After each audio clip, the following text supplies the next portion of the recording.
di mindset kita itu selalu ditanamkan bahwa kalau karyawan ini mau naik gaji, mereka tuh harus demo dulu. Kalau gaji saya nggak dinaikin, saya mau resign juga Pak hari ini. Nah, kalau Anda nggak demo, gaji Anda nggak naik gitu.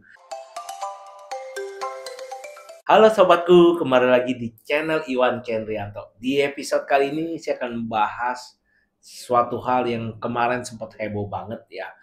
Ada perusahaan ban yang tutup ya.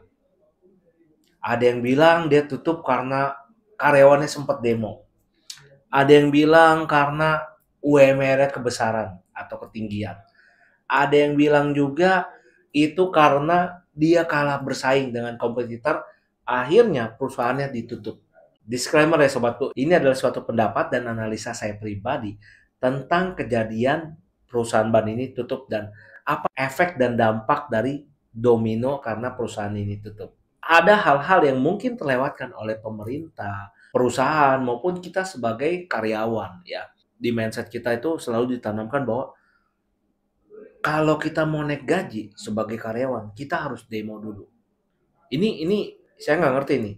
Doktrin ini hampir banyak saya temuin di beberapa perusahaan waktu saya dulu bekerja. Jadi kalau karyawan ini mau naik gaji, mereka tuh harus demo dulu. Nah, menurut saya ini adalah mindset yang kurang tepat. Kenapa? Karena nanti jatuhnya begini, kalau Anda nggak demo, gaji Anda nggak naik gitu. Seharusnya gaji itu dinaikkan karena kinerja kerja Anda, bukan karena Anda teriak-teriak demo. Nah, ini adalah mindset yang menurut saya kurang tepat ya. Nah, tapi kita akan bahas lebih dalam lagi. Terus yang lebih lucunya lagi adalah ada beberapa malah karyawan ini bukan demo nih, tapi malah ngancem. Kalau gaji saya nggak dinaikin, saya mau resign juga Pak hari ini. Nah, jadi kalau dia mau naik gaji, dia harus ngomong resign terus. Kan lucu juga. Harusnya justru gaji itu dinaikkan sebelum dia resign. Dia memang berkualitas dan punya kinerja yang bagus. Justru menurut saya perusahaan yang menaikkan gaji karena karyawannya ngancem mau resign, itu adalah salah. Karena di perusahaan saya sendiri, saya nggak melakukan hal tersebut gitu. Jadi justru kalau karyawan saya bilang ngancem dia mau resign, saya suruh resign gitu. Kenapa? Karena ya memang ya udah kalau memang dia mau resign ya kita ngapain tahan-tahan gitu kan. Kita kan juga nggak boleh nahan rezeki orang ya kan gitu. Jadi kalau menurut saya kalau memang dia mau resign ya saya kasih resign gitu. Tapi nih ada satu sisi lain yang tadi saya bilang yang nggak kelihatan, tapi efek dominonya tuh luar biasa dampaknya. Ini saya jelasin dulu ya, kurang lebih flow yang biasa terjadi fenomena ini di negara kita. Fenomena yang pertama adalah karyawan demo, karena dia ngerasa nih gajinya kecil.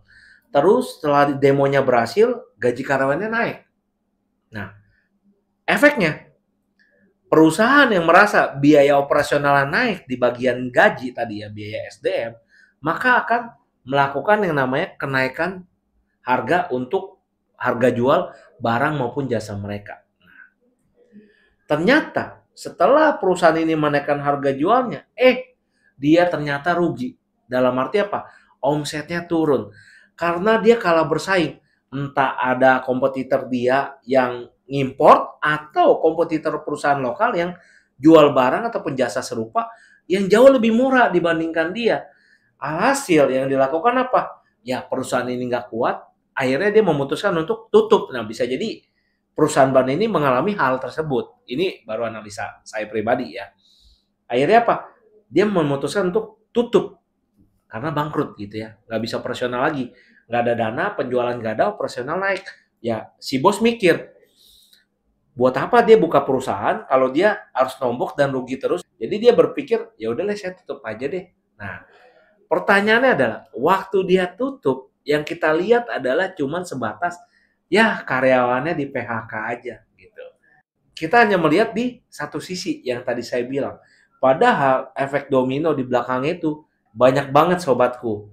Pemerintah kan dia kan berpikir, wah ini perusahaan tutup, ya udah deh. Nah, padahal nih waktu perusahaan ini tutup, setoran pajak penghasilan dari perusahaan itu ke negara juga berhenti total gitu. Saya lihat dari pihak pemerintah itu kurang sensitif ya dalam melihat hal ini. Kenapa? Banyak UMKM pun menurut saya dicecer mengenai masalah pajak tinggi-tinggi dan lain-lain. Belum lagi ada oknum-oknum nakal ya. Padahal kalau mereka sampai tutup ya kayak kasus ini deh, yang kemarin sempat heboh ya, pajak hiburan ya. Akhirnya mereka juga memutuskan akan menutup usahanya. Ini akan dampaknya sama nih, mirip seperti si perusahaan ban ini gitu ya. Karena pajak yang sangat besar. Memang benar dia dapat pajak besar, tapi waktu si company ini nggak bisa berjalan, malah dia tutup, akhirnya negara sebenarnya malah rugi paling banyak karena dapat pajak sepeser pun gitu. Nah, otomatis perusahaan yang bangkrut tadi akan memiliki dua opsi. Yang pertama adalah mereka akan tutup perusahaannya, lalu pindah ke luar kota, tapi negaranya masih sama. Ya, biasanya tuh banyak tuh orang suka bilang, iya nih pada pindah dari Jawa Barat, pindah ke Jawa Tengah, Jawa Timur, dan lain-lain. Nah, yang kedua adalah opsinya mereka pindah negara. Ini yang sering banget terjadi. Kenapa? Karena negara tetangga menawarkan pajak dan kompensasi yang lebih kecil dan lebih murah gitu. Contoh seperti yang kemarin sempat heboh ya dibahas, eh, pajak hiburan di negara tetangga 5-10%. Di kita mau diketok jadi 40-75%. Nah, ini otomatis akan bikin pengusaha hiburan ini akan berpikir untuk pindah, buka di luar negara kita aja deh. Soalnya pajaknya lebih murah. Kenapa? Karena gini, percaya deh, karyawan yang banyak nganggur tadi, mungkin mereka akan merasa sukses karena demo mereka berhasil. Tetapi mereka akan demo lagi berikutnya karena kesulitan mendapat pekerjaan ataupun pengganti penghasilan dari tempat tadi. Ya, karena mereka jadi nganggur gitu ya. Nah, jadi karyawan yang tadi awalnya merasa sukses karena demo mereka berhasil, jadi pendapatan mereka naik. Terus tiba-tiba perusahaannya bangkrut, akhirnya mereka nganggur. Akan jatuh balik lagi nih, mereka akan melakukan demo untuk menuntut mencari pekerjaan baru gitu ya. Nah, tapi ada efek dominonya lagi nih. Akibat tutupnya perusahaan tersebut, otomatis lingkungan sekitar tersebut, UMKM-nya juga jadi nggak ada penghasilan. Terus belum lagi supplier-supplier dari perusahaan tersebut juga akan terkena dampak karena udah nggak dapat orderan. Dan bisa jadi suppliernya juga jadi bangkrut gitu ya.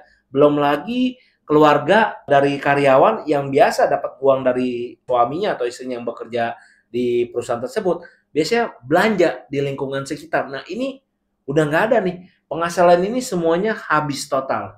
Hilang total. Jadi karena lihat satu perusahaan bangkrut, kita hanya fokus untuk melihat si perusahaan yang tutup. Padahal efek dominonya luar biasa, banyak banget. Saya pribadi menerapkan konsep bahwa dalam menaikkan gaji karyawan itu, waktu mereka masih bekerja, bukan waktu mereka mau resign. Ini menurut saya konsep yang salah. Ini harusnya perusahaan itu jangan menggunakan konsep seperti ini gitu ya. Nah, berikutnya adalah yang tadi saya sempat bahas di awal, karyawan mau naik gaji, dia ngomong, saya mau resign dulu deh Pak, biar gaji saya naik gitu. Nah, ini menurut saya sangat aneh banget gitu ya. Nah, terus berikutnya adalah orang yang mau resign ini ditahan-tahan gitu. Dan saya agak bingung sih ya dengan sistem tenaga kerja yang ada di Indonesia. Harusnya orang yang memang nggak performance itu dipecat, ya udah kita nggak ada kewajiban untuk bayar pesangon sekian kali lipat. Lah orang yang kagak perform gimana? Justru yang salah adalah waktu orang yang bagus dia sampai akhir masa pensiunnya kita nggak bayar. Nah ini yang salah. Harusnya menurut saya harus ada suatu kebijakan yang untuk kembali. Ini menurut saya pribadi ya. Nah, dan yang paling parah ini adalah percaya deh sama saya, sebangkrut dan rungkatnya pemilik perusahaan ban tadi, hidupnya akan tetap lebih mewah dan lebih nyaman dibandingkan karyawan yang akhirnya terkena PHK dampak dari perusahaan itu tutup. Jadi kalau menurut saya nih ya, saran buat teman-teman ya yang masih bekerja, karena saya dulu juga sebagai karyawan. Kalau dulu saya punya prinsip gini, kalau perusahaan saya nggak bisa membayar angka yang saya mau, maka saya ganti perusahaan, saya resign. Saya keluar, saya ganti perusahaan. Bukan demo, ngapain demo capek teriak-teriak. Masa iya kita setiap kali mau naik gaji kita harus demo? Ini coba deh dipikirin lagi. Kalau memang Anda berkualitas, Anda punya kemampuan, saya yakin kompetitor perusahaan Anda juga berani bayar kamu. Bahkan perusahaan lain juga berani rekrut kamu dan tinggi karena itu yang saya alami. Saya pindah perusahaan, perusahaan itu berani kok bayar saya lebih mahal, bahkan 2 kali lipat dibandingkan kantor lama saya. Kenapa? Karena memang kita punya value dan kemampuan yang dicari oleh perusahaan tersebut. Jadi kalau menurut saya, buat apa sih kita demo-demo capek-capek? Kalau Anda merasa Anda memang punya kemampuan, resign dan ganti tempat perusahaan Anda bekerja. Ngapain kita capek-capek demo cuman buat naik, habis itu perusahaannya bangkrut terus kita nganggur. Dan kita kan mengulangi lagi nih Pola ini terus-menerus dan tidak akan pernah berakhir gitu ya.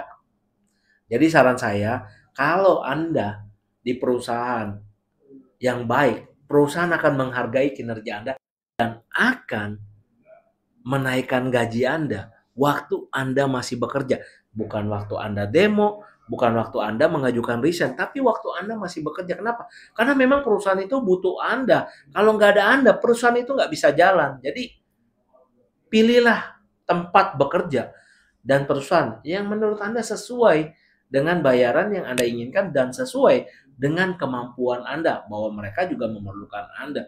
Karena namanya tenaga kerja ini menurut saya ya, perusahaan butuh dan tenaga kerja juga butuh. Jadi nggak ada yang mana lebih kuat, nggak ada menurut saya. Jadi kita sama-sama butuh. Makanya kita namanya teamwork. Ataupun biasa kita bilangnya, kita nih satu grup perusahaan sama-sama bekerja untuk mencapai satu tujuan. Nggak ada yang jalan masing-masing. Saya rasa itu dulu dari saya, Iwan Kendrianto. Ingat, invest your money, not your time. See you. Invest your money, not your time. Your business cost. Your business cost. Invest your money, not your time.